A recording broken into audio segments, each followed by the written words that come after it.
Bapak, Ibu, dan saudara jemaat yang dikasihi Tuhan, kembali lagi kita bersama-sama bertemu dan berkumpul di tengah-tengah keluarga kita untuk kita mengadakan ibadah PA di rumah kita masing-masing. Dan kiranya ibadah yang kita lakukan, PA kita yang kita lakukan pada saat ini benar-benar bisa memperkuat iman percaya kita, membuat kita semakin dekat dengan keluarga kita, terlebih membuat kita semakin dekat kepada Tuhan. Karena itu, mari bersama-sama kita memulai ibadah PA kita pada kesempatan saat ini dengan kita memuji dan memuliakan nama Tuhan dari pelengkap Kidung Jemaat nomor 2, bait 1 dan bait yang kedua, mulia-mulia namanya.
Bapak, Ibu, dan saudara jemaat yang dikasihi Tuhan, mari bersama-sama kita bersatu hati, kita masuk di dalam doa.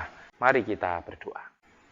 Bapa kami yang di surga, kami bersama-sama datang ke hadirat-Mu dengan penuh rasa syukur, karena kami kembali bisa mengambil waktu kami sejenak untuk mengkhususkan diri kami masuk di dalam ibadah PA yang kami lakukan bersama-sama dengan keluarga kami. Kami mohon Tuhan memberkati, menyertai di sepanjang jalannya ibadah PA yang kami lakukan saat ini. Kami juga mohon ampun apabila ada dosa dan kesalahan yang mungkin sudah kami lakukan di dalam hidup kami.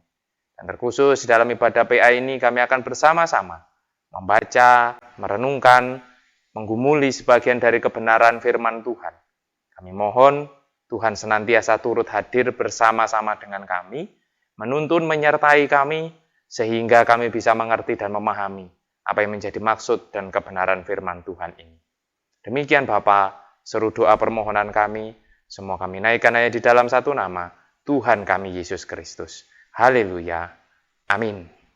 Mari bersama-sama kita sambut dengan kita memuji nama Tuhan dari Kidung Jemaat nomor 378, bait 1 dan bait yang kedua, yang diperbuat Allahku.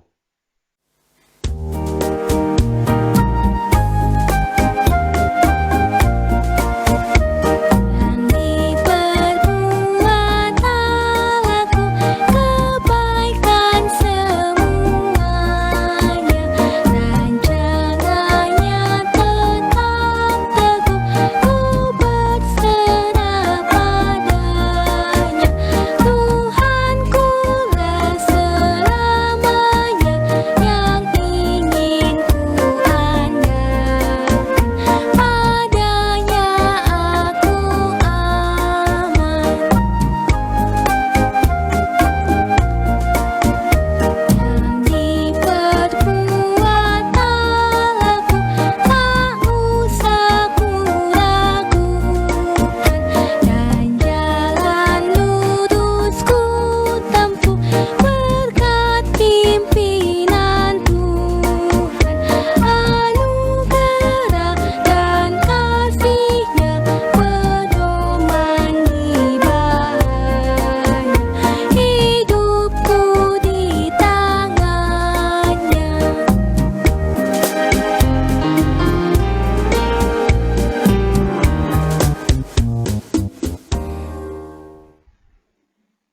Bapak, Ibu, dan saudara jemaat yang dikasihi Tuhan, bacaan kita saat ini yang akan bersama-sama kita baca dan kita renungkan, diambil dari 1 Korintus pasal 7, kita baca ayat 32 sampai ayat 40. 1 Korintus pasal 7, ayat 32 sampai 40 akan saya bacakan yang demikian bunyi firman Tuhan. Aku ingin supaya kamu hidup tanpa kekhawatiran.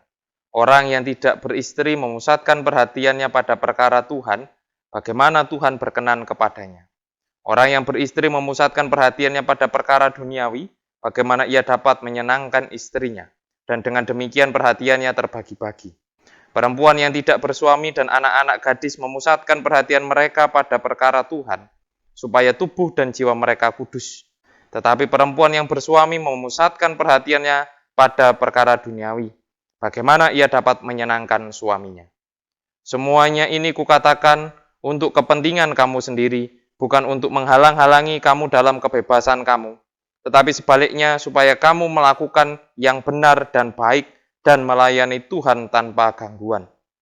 Tetapi jikalau seorang menyangka bahwa ia tidak berlaku wajar terhadap gadisnya, jika gadisnya itu telah bertambah tua dan benar-benar merasa bahwa mereka harus kawin, baiklah mereka kawin kalau ia menghendakinya. Hal itu bukan dosa. Tetapi kalau ada seorang yang tidak dipaksa untuk berbuat demikian, benar-benar yakin dalam hatinya dan benar-benar menguasai kemauannya, telah mengambil keputusan untuk tidak kawin dengan gadisnya, ia berbuat baik. Jika orang yang kawin dengan gadisnya berbuat baik, dan orang yang tidak kawin dengan gadisnya berbuat lebih baik, istri terikat selama suaminya hidup. Kalau suaminya telah meninggal, ia bebas untuk kawin dengan siapa saja yang dikehendakinya, asal orang itu adalah orang percaya. Tetapi menurut pendapatku, ia lebih berbahagia kalau ia tetap tinggal dalam keadaannya. Dan aku berpendapat bahwa aku juga mempunyai roh Allah. Demikianlah kebenaran firman Tuhan. Berbahagialah kita yang senantiasa membaca, merenungkan, terlebih mampu melakukan di dalam hidup kita sehari-hari. Amin. Bapak, Ibu, dan saudara jemaat yang dikasihi Tuhan, fokus adalah hal yang sangat penting dalam hidup kita. Saya rasa semua hal yang kita lakukan harus kita lakukan dengan fokus. Kalau kita sedang tidak fokus di dalam melakukan hal-hal di dalam hidup kita, biasanya apapun yang kita lakukan itu menjadi tidak bisa berjalan dengan baik. Contoh saja ketika kita mungkin sedang berkendara di jalan raya. Sementara kita tidak fokus untuk berkendara, mungkin karena kita sedang kepikiran sesuatu, ataupun kita sedang mengobrol, atau bahkan yang sering terjadi kadang orang berkendara sambil sibuk menggunakan handphonenya. Bisa-bisa terjadi sesuatu yang tidak diinginkan karena kita tidak fokus. Atau apapun itu.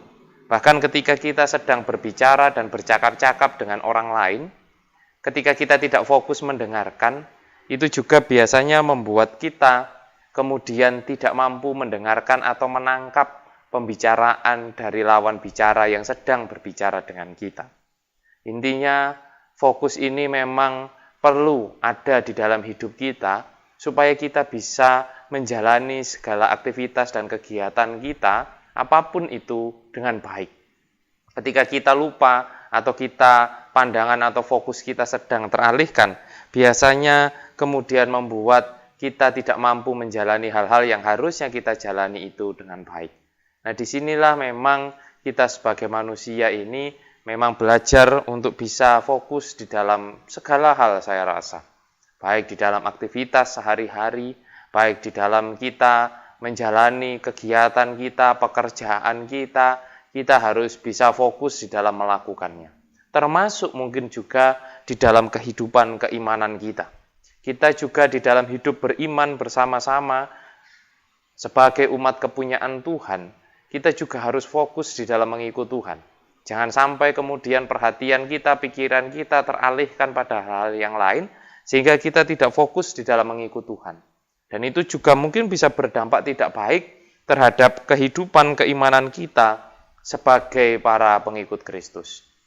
Dan disinilah juga di dalam bacaan kita yang sudah kita baca bersama-sama di dalam 1 Korintus pasal 7 ayat 32 sampai dengan ayat yang ke-40 ini tadi, bagaimana Rasul Paulus juga mengingatkan kepada jemaat Korintus pada waktu itu untuk bisa fokus di dalam mengikut Tuhan. Karena memang banyak hal yang bisa mengalihkan fokus dan perhatian manusia di dalam hal mengikut Tuhan. Contoh saja yang dicontohkan di sini adalah kehidupan relasi pasangan lawan jenis. Nah, ini yang juga memang menjadi kodrat kita sebagai manusia. Bahwa memang manusia pada kodratinya akan berelasi dan juga mungkin akan membangun kehidupan berumah tangga bersama-sama dengan lawan jenisnya. Mereka akan saling mencintai, mereka akan saling mengasihi. Ini memang kodrat dan ini memang menjadi kehendak Tuhan di dalam kehidupan kita sebagai manusia. Tetapi nyatanya hal ini juga bisa mengalihkan fokus dan perhatian manusia kepada Tuhan. Membuat manusia kadang terlalu fokus di dalam menyenangkan hati pasangannya, membuat manusia kadang mungkin hanya terlalu fokus untuk membangun relasi dengan sesama manusia tanpa memikirkan apa yang menjadi kehendak Tuhan. Seperti yang tertulis tadi di ayat yang ke-33 dan 34 saya bacakan. Orang yang beristri memusatkan perhatiannya pada perkara duniawi, bagaimana ia dapat menyenangkan istrinya, dan dengan demikian perhatiannya terbagi-bagi. Perempuan yang tidak bersuami dan anak-anak gadis memusatkan perhatian mereka pada perkara Tuhan supaya tubuh dan jiwa mereka kudus. Tetapi perempuan yang bersuami memusatkan perhatiannya pada perkara duniawi, bagaimana ia dapat menyenangkan suaminya. Nah, ini sebenarnya bukan berarti Rasul Paulus menolak atau tidak mengizinkan atau melarang orang kemudian berumah tangga atau membangun relasi antara seorang laki-laki dan seorang perempuan. Tetapi melalui bacaan ini Rasul Paulus juga mengingatkan bahwa pasangan kita, bahwa relasi kita bersama-sama dengan pasangan kita yang seharusnya ini menjadi relasi yang baik, tetapi itu juga bisa membuat fokus kita teralihkan. Oleh karena itu di sini peringatan ini diberikan oleh Rasul Paulus. Karena memang di dalam kehidupan berkeluarga, ketika seseorang itu sudah berkeluarga, memang fokus dan perhatiannya pasti pada keluarganya. Tetapi jangan sampai kemudian itu membuat fokus kita kepada Tuhan juga berkurang. Oleh karena itu di ayat yang terakhir tadi, di ayat yang ke-40, tetapi menurut pendapatku, ia lebih berbahagia kalau ia tetap tinggal dalam keadaannya, dan aku berpendapat bahwa aku juga mempunyai roh Allah. Inilah yang disampaikan Rasul Paulus ketika melihat realita, ada seorang mungkin perempuan yang ditinggal meninggal oleh suaminya, dan bagaimana dia harus menjalani hidupnya. Menurut Rasul Paulus, dia tetap saja dalam keadaannya, dalam arti mungkin dia tetap menjanda dan seterusnya, supaya dia tetap fokus kepada Tuhan. Karena memang Rasul Paulus di sini sekali lagi mengingatkan bahwa memang relasi berpasangan kita, relasi berkeluarga kita ini memang baik, tetapi bisa juga membuat kita mengalihkan perhatian kita dari Tuhan. Karena kita hanya mementingkan keluarga kita, kemudian lupa memusatkan diri kita kepada Tuhan. Oleh karena itu, di dalam tata dan peranata Gereja Kristen Jawi Wetan, di dalam tujuan hidup berumah tangga itu selain bahagia dan lestari, tetapi juga ikut serta dalam karya Tuhan Allah. Dalam arti, Gereja Kristen Jawi Wetan juga mengajak kita sebagai keluarga, meskipun dengan segala tantangan godaan yang ada, jangan sampai perhatian kita teralihkan karena keluarga kita saja. Tetapi biarkan perhatian kita bersama-sama dengan keluarga kita bisa terus memusatkan perhatian kita kepada Tuhan. Jangan sampai kemudian dengan kita berkeluarga, dengan kita berelasi, membangun hidup rumah tangga, justru membuat kita jauh dari Tuhan. Harapannya, dengan kita berkeluarga, membangun kehidupan berumah tangga, justru bisa membuat kita semakin mendekatkan diri kita kepada Tuhan. Karena memang kita harus fokus kepada Tuhan. Keluarga ini memang bagian dari rencana Allah dalam kehidupan kita. Manusia semuanya memang diharapkan bisa berkeluarga, membangun kehidupan yang baik, yang penuh sukacita, bersama dengan pasangannya, bersama dengan anak-anaknya, dan seterusnya.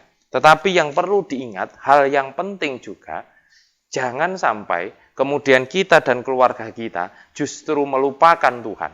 tetapi bagaimana kita dan keluarga kita bersama-sama bisa terus memusatkan diri kita kepada Tuhan. Di tengah tantangan, di tengah godaan, di tengah cobaan, apapun yang kita alami sebagai keluarga, tetapi marilah kita terus memusatkan diri kita kepada Tuhan. Memusatkan perhatian kita kepada Tuhan. Dan momen-momen pandemi ini, saya rasa juga melatih kita bersama untuk bisa memusatkan diri kita, mendekatkan diri kita kepada Tuhan. Karena banyak kesempatan kita beribadah bersama keluarga. Kita banyak kesempatan membangun kegiatan-kegiatan bersama dengan keluarga karena situasi pandemi ini. Maka mari kita pakai momen-momen ini bersama dengan keluarga kita untuk semakin memusatkan perhatian kita kepada Tuhan di tengah segala tantangan dan cobaan yang ada. Oleh karena itu, di dalam PA saat ini saya ingin mengajak kita bersama-sama untuk merenungkan satu pertanyaan, yaitu sudahkah kita sebagai keluarga, ini terkait suami, istri, dan juga anak-anak, dan siapapun anggota keluarga di keluarga kita, fokus melakukan kehendak Allah. Jadi saya ulangi, sudahkah kita sebagai keluarga, ini fokus melakukan kehendak Allah?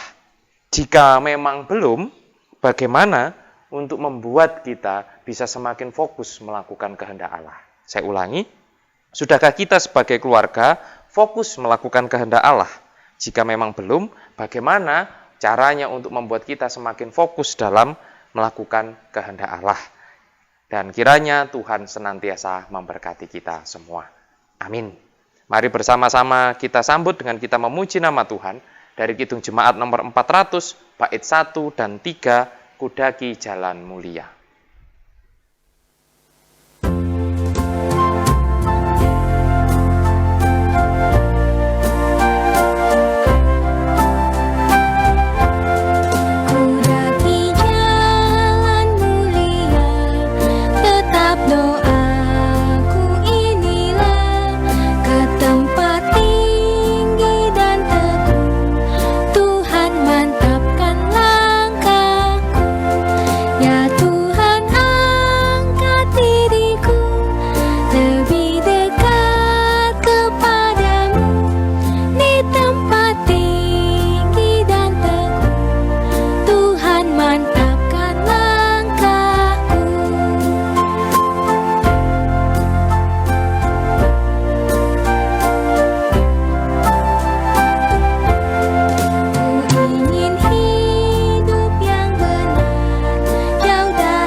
Bapak, Ibu, dan saudara jemaat yang dikasihi Tuhan, mari kita bersama-sama bersatu hati, kita masuk di dalam doa syafaat. Mari kita berdoa. Bapa kami yang di surga, kami bersama-sama mengucap syukur kehadirat-Mu ya Bapa, atas kesempatan indah yang sudah kami alami bersama-sama dengan keluarga kami di dalam ibadah PA saat ini. Kami mohon Tuhan juga senantiasa menyertai memberkati kami, supaya kami tetap fokus, supaya kami tetap senantiasa mengikuti apa yang menjadi maksud dan kehendak Tuhan di dalam kehidupan kami, juga di dalam keluarga kami. Berkati kami semua ya Bapa, di dalam membangun hidup berkeluarga, kiranya damai sejahtera Tuhan senantiasa ada di dalam keluarga kami semua. Dan itu juga yang kiranya kami harapkan ada di dalam diri saudara-saudara kami yang saat ini mungkin sedang menderita sakit.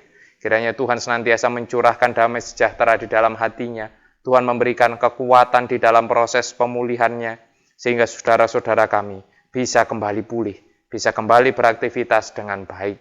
Kami juga berdoa untuk seluruh warga jemaat GKJW Mojosari, mulai warga anak sampai warga dewasa.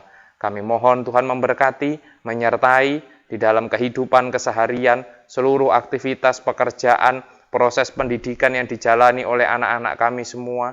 kami mohon Tuhan senantiasa menuntun dan menyertai. Berikan kami senantiasa kekuatan, juga kesehatan, supaya kami tetap menjalani hidup kami dengan penuh damai sejahtera. Ya Bapa, kami juga berdoa untuk gereja-gereja Tuhan, dimanapun berada.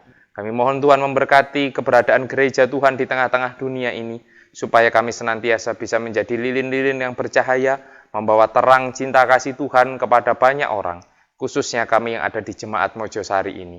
Berkati setiap kegiatan pelayanan kami, supaya kami bisa menjadi berkat bagi orang-orang di sekeliling kami. Dan juga untuk bangsa dan negara kami ya Bapa, kami mohon Tuhan senantiasa memberkati bangsa kami ini. Tuhan berikan hikmat kebijaksanaan kepada para pemimpin bangsa kami, supaya dapat memimpin bangsa ini dengan baik, dengan jujur dan adil, serta kami semua sebagai warga negara, mampukan kami untuk terus menjadi warga negara yang taat dan patuh pada para pemimpin bangsa kami. Kami berdoa juga untuk para tenaga medis, para TNI Polri. Kami mohon Tuhan memberkati mereka dengan kesehatan, dengan kekuatan di dalam menjalani tugas dan kewajiban mereka, apalagi di dalam situasi pandemi saat ini. Bapa, kami serahkan juga persembahan yang sudah kami kumpulkan. Memang tidak begitu besar dibandingkan dengan berkat-berkat Tuhan yang senantiasa Tuhan berikan. Tetapi persembahan ini adalah wujud rasa syukur kami ya Bapa. Dan kiranya Tuhan memberkati sehingga persembahan ini dapat kami pakai sebagai sarana kemuliaan nama Tuhan. Demikian Bapa, akhirnya kami serahkan seutuhnya hidup dan kehidupan kami semua hanya ke dalam tangan kasih Tuhan.